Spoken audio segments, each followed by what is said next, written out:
Bashar al Assad کی حکومت نے تقریباً 24 سال تک ملک پر اپنی گرفت مضبوط رکھی اور اس دوران جو کچھ ہوا وہ ایک تباہ کن حقیقت بن کر سامنے آیا۔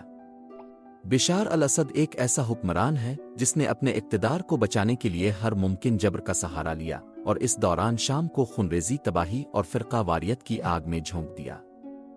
اس کی حکومت کی یہ داستان محض ایک سیاسی چالاکی نہیں بلکہ ایک خونچکا حقیقت ہے جس نے لاکھوں زندگیوں کو برباد کر دیا۔ شام ایک ایسا ملک ہے جہاں مختلف فرقے اور اقلیتی گروہ اکٹھے ہیں، اور بشار الاسد کی حکومت نے اس ملک میں فرقہ واریت کی آتش بھڑکائی۔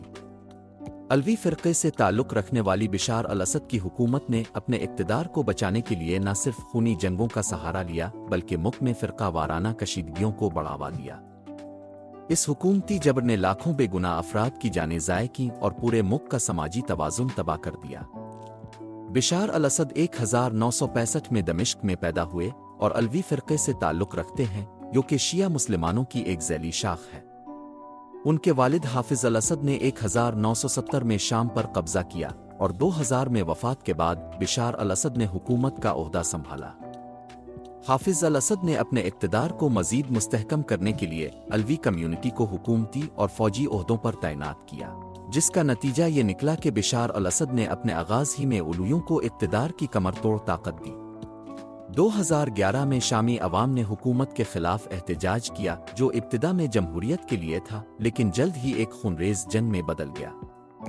بشار الاسد کی حکومت نے سنی مسلمانوں کے خلاف وحشیانہ طاقت کا استعمال کیا جس سے فرقہ وارانہ کشیدگیاں شدت اختیار کر گئیں۔ بشار الاسد نے سنی مسلمانوں کو دہشت گرد قرار دے کر ان پر ظلم و ستم کی انتہا کر دی۔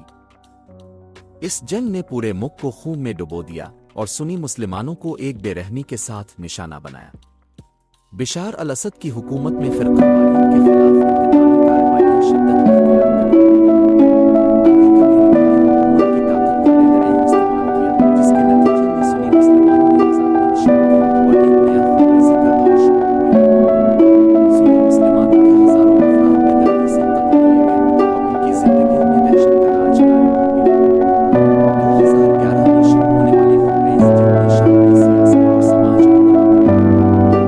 لاکھوں افراد ہلاک ہو گئے اور کروڑوں لوگ اپنے گھروں سے بے گھر ہو گئے۔ بشار الاسد نے اپنے سیاسی مخالفین کو کچلنے کے لیے طاقت کا بے دریغ استعمال کیا اور سنی مسلمانوں کے خلاف فرقہ وارانہ بغاوت پر مبنی کی۔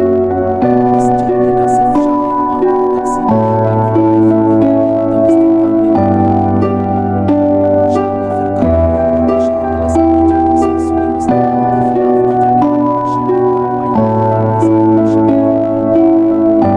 مغربی ممالک نے اس کی حکومت کے خلاف اقتصادی پابندیاں عائد کیں جبکہ ایران اور روس نے بشار الاسد کی حمایت کی اور اس کی فوجی مخالفت کی۔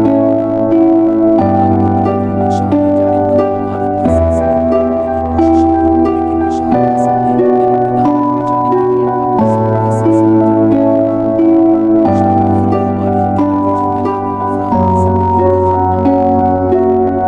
میں لاکھوں افراد کی زندگیوں کا خاتمہ ہوا۔ سنی مسلمانوں نے بدترین مظالم کا سامنا کیا جبکہ علوی کمیونٹی نے بشار الاسد کے اقتدار کو مضبوط کرنے کے لیے اپنی وفاداری کا پرچم لہرایا۔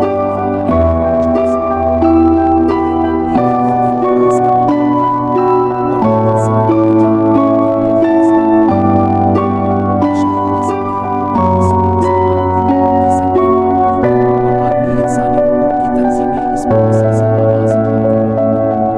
شام کی موجودہ حالت پیچیدہ اور مایوس کن ہے۔ فرقہ واریت کا افریط ابھی تک مکمل طور پر قابو میں نہیں آیا اور عوام کی حالت بدترین ہو چکی ہے۔ بشار الاسد کی حکومت نے اپنے اقتدار کو بچانے کے لیے ہر حربہ استعمال کیا اور اس کے اثرات عوام کی زندگیوں کو تباہ کر رہے ہیں۔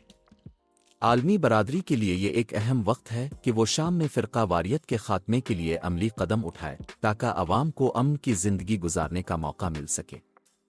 بشار الاسد کی حکومت نے شام میں فرقہ واریت کی آگ کو ہوا دی جس کا نتیجہ تباہی، خونریزی اور لاکھوں افراد کی جانوں کا ضیاع تھا۔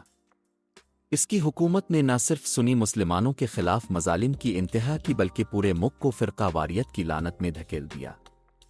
اگر شام میں امن قائم کرنا ہے تو فرقہ واریت کی سیاست کا خاتمہ ضروری ہے اور اس کے لیے ایک شفاف اور مفاہمتی عمل کی ضرورت ہے۔